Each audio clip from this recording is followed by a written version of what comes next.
السلام علیکم ورحمۃ اللہ وبرکاتہ۔ انشاءاللہ آج ہم لوگ سورہ کہف کے بارے میں بات کریں گے، اس کے فضائل کے بارے میں۔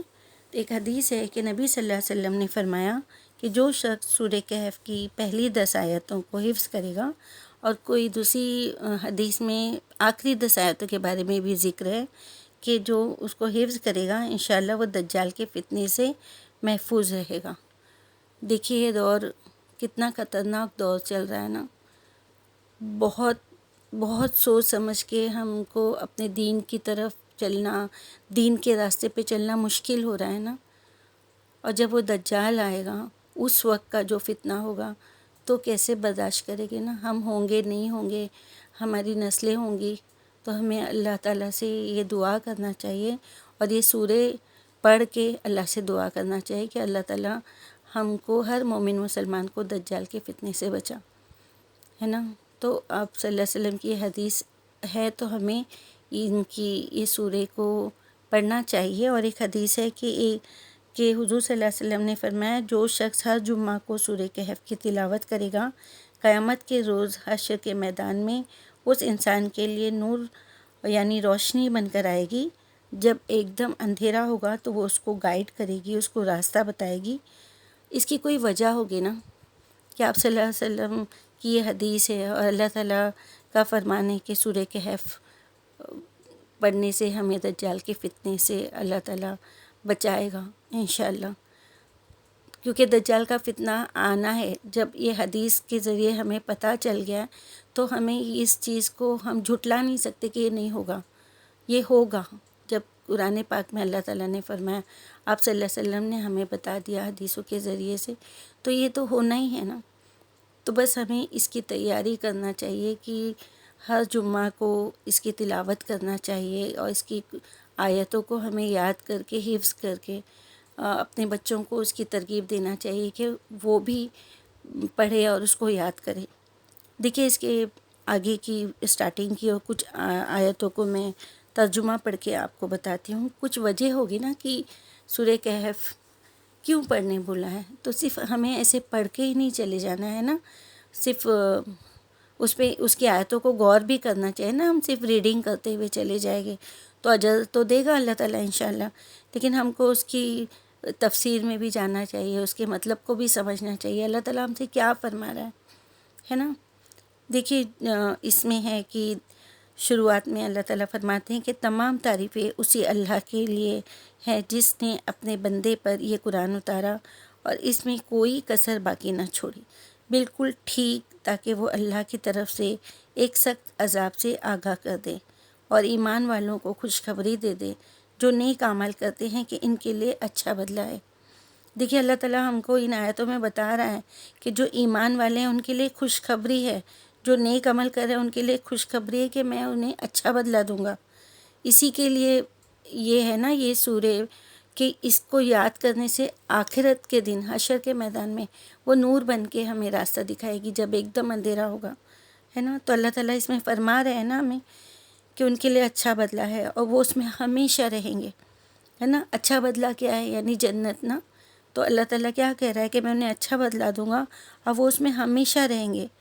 اور ان لوگوں کو ڈرا دے جو کہتے ہیں کہ اللہ نے بیٹا بنایا ہے، ان کو اس بات کا کوئی علم نہیں اور نہ ان کے باپ دادا کو، یہ بڑی بھاری بات ہے جو ان کے منہ سے نکل رہی ہے، وہ صرف جھوٹ کہتے ہیں، ہے نا۔ جو اللہ کو جھٹلاتے ہیں اور اللہ کے ساتھ دوسروں کو شریک کرتے ہیں، تو اللہ تعالیٰ کیا فرما رہے کہ وہ صرف جھوٹ کہتے ہیں، شاید تم ان کے پیچھے غم سے اپنے آپ کو ہلاک کر ڈالو گے اگر اس بات پر ایمان نہ لائے۔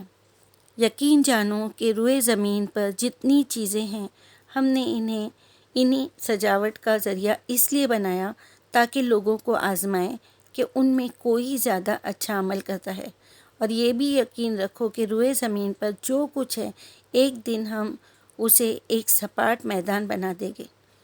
دیکھیے اللہ سبحانہ و تعالیٰ فرما رہا ہے نا کہ جو میں نے دنیا میں دیا ہوں، جتنی یہ زمین پہ میں نے چیزیں تم کو دیا ہوں، ان کو سجاوٹ بنا کے تم کو پیش کیا ہوں، تو وہ دے کے بھی وہ میں لوگوں کو اس سے آزماؤں گا، اور جو اس پہ اچھا عمل کرے گے ان کو میں اچھا عمل دوں گا، انہیں اچھا بدلہ دوں گا، اور ایک دن اس روئے زمین کو میں ایک سپاٹ میدان بنا دوں گا، ہے نا۔ اللہ تعالیٰ فرما رہے ہیں نا، وہ حشر کے میدان ہی ہوگا نا، وہ قیامت کا ہی روز ہوگا نا، جب اللہ تعالیٰ زمین کو سپاٹ میدان بنا دے گا۔ اللہ اکبر۔ اس چیز سے ہمیں اللہ تعالیٰ سے پناہ مانگنا چاہیے، اس دن کے لیے ہمیں اللہ تعالیٰ سے پناہ مانگنا چاہیے۔ اللہ تعالیٰ نے اس کے لیے ہمیں کتنی آسانیاں بھی دی ہے کہ دیکھو یہ سورے پڑھو اور یہ سوروں کو حفظ کرو، ان آیتوں کو حفظ کرو، ہے نا۔ 10 آیتیں تو انشاءاللہ ہم آسانی سے یاد کر سکتے ہیں۔ کوشش کریں، انشاءاللہ کوشش کریں کہ ہر جمعہ کو دو آیت، یا ہر روز دو آیتیں یاد کرتے کرتے ہر جمعہ کو پہلے 10 آیتیں ہم بنا دیکھے پڑھنے کی کوشش کریں، ایک دوسرے کو سنائے۔ گھر میں جتنے بھی لوگ ہیں وہ ایک دوسرے کو سنا کے یاد کرے، اگر میاں بیوی ہے تو وہ ایک دوسرے کو سنائے، ماں بیٹی ہے، بہن بھائی ہے نا، رشتہ دار جو بھی فیملی میں ہمارے ہیں، تو ہم ایک دوسرے کو سنا کے، ایک دوسرے کا سن کے، تو اللہ تعالیٰ اس سے ہمیں انشاءاللہ دجال کے فتنے سے بچائے گا نا۔ اللہ تعالیٰ یہ ساری باتیں ہمیں کھول کے بیان کر رہا ہے نا قرآن پاک میں، تو ہمیں اس بات پہ بھی پورا یقین رکھنا چاہیے کہ اللہ تعالیٰ نے جو بولا ہے، قرآن پاک میں فرمایا، ہم اسے جھٹلا نہیں سکتے نا۔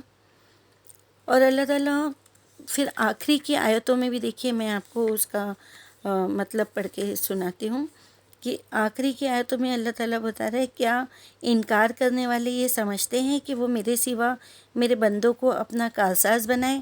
ہم نے کافروں کی مہمانی کے لیے جہنم تیار کر رکھی ہے۔ اللہ اکبر۔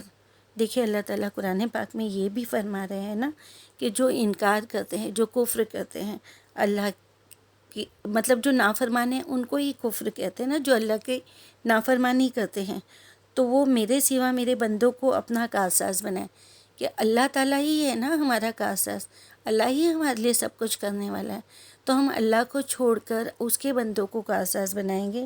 تو اللہ تعالیٰ نے کیا کہا ہے کہ کافروں کے لیے مہمانی کے لیے جہنم تیار کر رکھی۔ اللہ اکبر۔ اللہم اجرنا من النار، اللہم اجرنا من النار، اللہم اجرنا من النار۔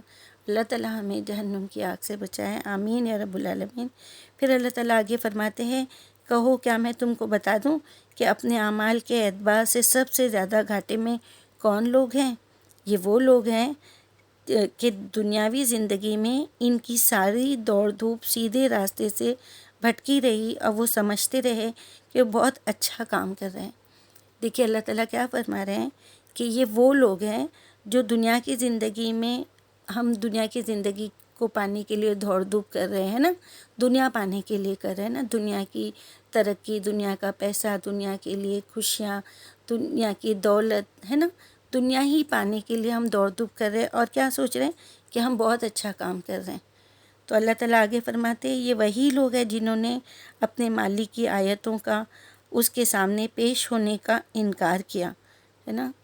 کئی لوگوں کا یہ کہنا ہے نا کہ کوئی آخرت نہیں، کوئی قبر کا عذاب نہیں، کچھ نہیں ہوگا، ایک بار انسان مر جائے گا اس کے بعد کچھ نہیں ہوگا، یہ انکار ہی ہے نا۔ اور اللہ کے سوا کسی اور سے مدد مانگنا، اللہ کے ساتھ کسی اور کو شریک کرنا، انکار ہی ہے نا۔ تو اللہ تعالیٰ کیا فرما رہے ہیں کہ جو انکار کیا، اس لیے ان کا سارا کیا دھرا غارت ہو گیا، اور چنانچہ قیامت کے دن ہم ان کو کوئی وزن شمار نہیں کریں گے۔ یا اللہ، اللہ اکبر۔ اللہ تعالیٰ ہمیں ان لوگوں میں شامل نہیں کرنا کہ اللہ تعالیٰ ہماری ساری نیکیوں کو ضائع کر دے گا، اور اللہ تعالیٰ ہمارے نامہ اعمال میں، ترازو میں ہمارا کوئی وزن نہیں رکھے گا۔ اللہ تعالیٰ ان لوگوں میں ہمیں شامل نہیں کرنا۔ اللہ تعالیٰ دیکھیے ہمیں ان آیتوں میں یہ ساری چیزیں بتا رہے ہیں، ہم صرف پڑھتے ہوئے چلے جاتے ہیں نا۔ دیکھیے اس لیے اللہ تعالیٰ نے اس کی اتنی فضیلت رکھی ہے کہ اس کو پڑھ کے ہم اپنے آپ کو بدلیں، اس کو پڑھ کے ہم اس پہ چلنے کی کوشش کریں۔ دیکھیے جس کے پاس جو بھی قرآن، انگلش میں، ہندی میں، اردو میں، جس کو جو لینگویج میں، وہ ضرور اس کی تفسیر پڑھے، اس کی ڈیٹیلز پڑھے، اور اس میں بہت سارے قصے بھی ہیں، تو ان چیزوں کو وہ ان کو سن کے، ان کو پڑھ کے اس چیز پہ غور و فکر کرے نا۔ اس لیے اللہ تعالیٰ نے ہمیں دجال کے فتنے سے بچنے کے لیے یہ سورہ بولے ہے نا۔ اور آگے اللہ تعالیٰ فرماتے ہیں کہ جہنم کا بدلہ، یہ جہنم کا بدلہ ہے اس لیے کہ انہوں نے انکار کیا اور میری نشانیوں اور میرے رسولوں کا مذاق اڑایا۔ بے شک جو لوگ ایمان لائے اور انہوں نے نیک عمل کیا، ان کے لیے فردوس کے باغوں کی مہمانی ہے۔ الحمدللہ، سبحان اللہ۔ اللہ تعالیٰ کتنا غفور الرحیم ہے نا۔ دیکھیے، جب بھی اللہ تعالیٰ ہمیں تاکید کرتے قرآن پاک میں، آپ پڑھنا، آپ جب قرآن پاک کی تلاوت کرو گے، اس کے مفہوم کو پڑھنے کی کوشش کرو گے، تو جیسے ہی اللہ تعالیٰ ہمیں تاکید کرتا ہے اور ہمیں بتاتا ہے کہ جہنم کے بارے میں جیسے ہی اللہ تعالیٰ ہمیں خوف زدہ کرتا ہے، ویسے ہی تھوڑی دیر میں فوراً یہ آیت آ جاتی ہے کہ بے شک جو لوگ ایمان لائے۔ مطلب اگر ہم لوگ غلط راستے پہ ہیں، اگر ہم لوگ کوئی گناہ کر رہے ہیں، اگر ہم کفر کر رہے ہیں اور ہم بھٹکے ہوئے ہیں، ہم دنیا میں لگے ہوئے ہیں، تو اللہ تعالیٰ نے بتایا کہ میں اس کا کیا گناہ دوں گا، اور فوراً یہ بتا دیا کہ جو لوگ ایمان لائے، ہے نا، ہم اپنے آپ کو فوراً بدل سکتے ہیں نا، کوشش کرتے ہیں نا، کر سکتے ہیں نا کہ ہم ایمان لائے اور انہوں نے نیک عمل کیے، ان کے لیے فردوس کے باغوں کی مہمانی ہے۔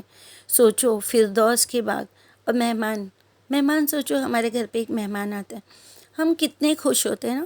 ہمارے گھر میں جو اچھی چیزیں ہوتی ہیں، ہم سوچتے ہیں کہ مہمانوں کے آگے پیش کریں، انہیں کیسے ویلکم کریں، ان کو کیسے کھلائیں، ان کی کیسے خاطر تواضع کریں۔ ہم انسان ہو کے اتنی کوشش کرتے ہیں اور اتنی خوشی سے ہم ان کا ویلکم کرتے ہیں، ان کے آنے کے انتظار کرتے ہیں، ان کے لیے ہر چیز میسر کرنے کی کوشش کرتے ہیں نا۔ اور اللہ تعالیٰ کی مہمانی، اللہ سبحانہ و تعالیٰ کی مہمانی، سوچو، فردوس، جنت الفردوس، اللہ اکبر۔ سوچ کے خوشی سے ایسا لگتا ہے کہ ساری دنیا کی جتنی بھی جو بھی معاملات ہیں اس کو چھوڑ کے صرف اللہ کے ہو کے رہ جائے نا۔ وہ بھی اللہ تعالیٰ نے فردوس کے باغوں کی مہمانی، اور اس میں وہ ہمیشہ رہیں گے۔ کہیں جاتے ہیں، کئی خوبصورت جگہوں پہ کچھ وقت کے لیے نا، کچھ مہینوں کے لیے لاکھوں روپیہ خرچہ کر کے لوگ جاتے ہیں، لیکن ایک مقررہ وقت ہوتا ہے نا، پھر واپس لوٹنا ہوتا ہے۔ لیکن اللہ تعالیٰ کیا فرما رہے ہیں، وہ اس میں ہمیشہ رہیں گے، وہاں سے کبھی نکلنا نہ چاہیں گے، ہے نا، کبھی چاہیں گے جنت میں جانے کے بعد کوئی نکلنا نہیں چاہے گا۔ اللہ تعالیٰ ہم کو اس میں شامل کر دے، اللہ تعالیٰ ہم کو اس میں شامل کر دے، اللہ تعالیٰ ہم سب کو، ہر مومن مومنات، ہر مسلمات کو جنت الفردوس عطا فرما۔ بس اسی کی تو ہمیں لالچ ہے نا، بس اسی کے لیے تو دنیا میں ہم کو جو بھی چیزوں کے لیے اپنے دل کو مسوس کے رہنا پڑتا ہے، جو بھی چیز کے لیے ہم کو جو چیز ہمیں نہیں ملتی اس سے کبھی مایوس ہونا پڑتا ہے، تو بس ایک ہی امید، ایک ہی خوشی کہ ہاں یہ یہاں نہیں مل رہا ہے، کہ جو بھی گھر نہیں مل رہا ہے، اولاد نہیں مل رہی ہے، دولت نہیں مل رہا ہے، عیش و عشرت نہیں مل رہا ہے نا، تکلیف کی زندگی مل رہی ہے، کوئی بات نہیں، آخرت میں اللہ تعالیٰ انشاءاللہ جنت الفردوس تو عطا فرمائے گا نا۔ اللہ کے راستے پہ چلنے والوں کو اللہ تعالیٰ جنت الفردوس دیتا ہے نا، یہاں نہیں دیا۔ اللہ کا وعدہ ہے نا کہ جس کو اگر اچھی بیوی نہیں ملی، اگر کسی کو اچھا شوہر نہیں ملا، کسی کو اولاد نہیں ملی، کسی کو گھر نہیں ملا، تو جنت میں وہ ساری چیزیں دوں گا جو تمہیں دنیا میں نے نہیں دیا۔ تو انشاءاللہ تعالیٰ یہاں نہیں تو وہاں تو ملے گی نا۔ بس اسی امید پہ، اسی پہ یقین کر کے ہم کو دنیا کی زندگی پہ اتنا اپنے آپ کو کھپا نہیں دینا ہے، آخرت کی بھی تیاری کرنا چاہیے نا۔ دیکھیے آگے اللہ تعالیٰ فرماتے ہیں، کہو کہ اگر سمندر میرے رب کی نشانیوں کو لکھنے کے لیے روشنائی ہو جائے تو سمندر ختم ہو جائے گا، بے شک اس سے پہلے کہ میرے رب کی باتیں ختم ہوں، اگرچہ ہم اس کے ساتھ اسی کی مانند اور سمندر ملا دیں۔ کہو کہ میں تمہاری ہی طرح ایک آدمی ہوں، مجھ پر وحی آتی ہے کہ تمہارا معبود صرف ایک ہی معبود ہے، بس جس کو اپنے رب سے ملنے کی امید ہو، اس کو چاہیے کہ نیک عمل کرے اور اپنے رب کی عبادت میں کسی کو شریک نہ ٹھہرائے۔ الحمدللہ۔ دیکھیے، صرف میں نے پہلے کی کچھ آیتیں پڑھی ہوں اور آخری کی کچھ آیتوں کا میننگ پڑھی ہوں، اور اگر اس کو پوری گہرائی سے ہم پوری طرح پڑھیں تو ہمیں پورا ایمان ہو جائے گا کہ ہاں، ہم جو نیک عمل کریں گے اس کا صلہ ہمیں اللہ تعالیٰ کیا دے گا، اور جو برا عمل کرے گے تو اس کا صلہ ہمیں اللہ تعالیٰ کیا دے گا۔ اللہ تعالیٰ نے خود اپنے الفاظ میں ہمیں بتایا نا، تو اس پہ ہمیں پورا یقین رکھنا چاہیے۔ اور اللہ تعالیٰ نے جب یہ سورہ پڑھنے کی ہمیں کہا ہے، آپ صلی اللہ علیہ وسلم نے ہمیں اپنی حدیثوں کے ذریعے بتایا، تو انشاءاللہ دیکھیں سب پڑھتے ہوں گے۔ یہ بات بہت مشکل سے کچھ لوگ ہوں گے جو یہ بات نہیں جانتے ہوں گے، ہر کوئی جانتا ہے، لیکن جب اس کی میننگ کو پڑھیں گے، اس کے ترجمے کو پڑھیں گے، اس کی تفسیر کو پڑھیں گے، تو انشاءاللہ تعالیٰ ہمارا ایمان اور مضبوط ہو جائے گا۔ ہمیں پتہ چلے گا نا کہ اللہ تعالیٰ اس میں کیا فرما رہے ہیں، ہے نا۔ دیکھیے جب ہم بولتے ہیں نا کہ تبارک پڑھو قبر کے عذاب کے لیے، ہم کو وہ بچاتی ہے نا، اور سورہ قاف جو 26ویں پارے میں ہے، وہ کسی کو سکرات کی تکلیف ہے تو اس کے قریب بیٹھ کے پڑھو، ہم وہ پڑھتے ہیں، لیکن جب آپ اس کا مطلب پڑھو گے نا تو روح کانپ جائے گی۔ اللہ تعالیٰ کیا فرما رہے ہیں، وہ سورہ قاف جب آپ پڑھو گے نا کہ موت کی سختی اب موت کی سختی آ گئی ہے، اب تو کچھ نہیں کر سکتا، آپ جب وہ سورہ قاف کی آیتوں کو پڑھو گے تو آپ اتنے دہشت زدہ ہو جاؤ گے نا کہ اللہ تعالیٰ کیسے فرما رہا ہے کہ سکرات کی تکلیف آنے کے بعد کچھ نہیں کر سکتے ہیں ہم۔ تو اس چیزوں کو اگر یہ اللہ تعالیٰ نے فرمایا ہے کہ اس سے قبر کا عذاب کم ہوگا، اس سے سکرات کی تکلیف کم ہوگی، تو ضرور ان آیتوں میں اس کی گہرائی بھی ہے، تو ہمیں اس کو مطلب کے ساتھ پڑھنا ہے اور اس پہ عمل کرنے کی کوشش کرنا ہے انشاءاللہ۔ اور اللہ تعالیٰ سے ہمیں دعا کرنا ہے کہ اللہ تعالیٰ ہر مومن، ہر مومنات، ہر مسلم، ہر مسلمات کو دجال کے فتنے سے بچائیں۔ اللہ تعالیٰ آپ یہ ہمارے آگے آنے والی نسلیں ہیں، اللہ تعالیٰ ان سب کو دجال کے فتنے سے بچائے اور اس وقت ایمان پہ رکھے۔ اللہ تعالیٰ اس وقت ہمارے بچوں کو، ہم اگر زندہ رہے یا ہمارے بچے ان کی نسلیں رہیں، تو اللہ تعالیٰ ان کو اس سے بچا، اس کی پناہ اللہ تعالیٰ اپنی پناہ میں رکھے۔ اللہ تعالیٰ اپنے ساری مومن مومنات، مسلم مسلمات کو دجال کے فتنے سے بچا کے اپنی پناہ میں رکھے اور سب کی حفاظت کرے۔ آمین یا رب العالمین۔ السلام علیکم ورحمۃ اللہ وبرکاتہ۔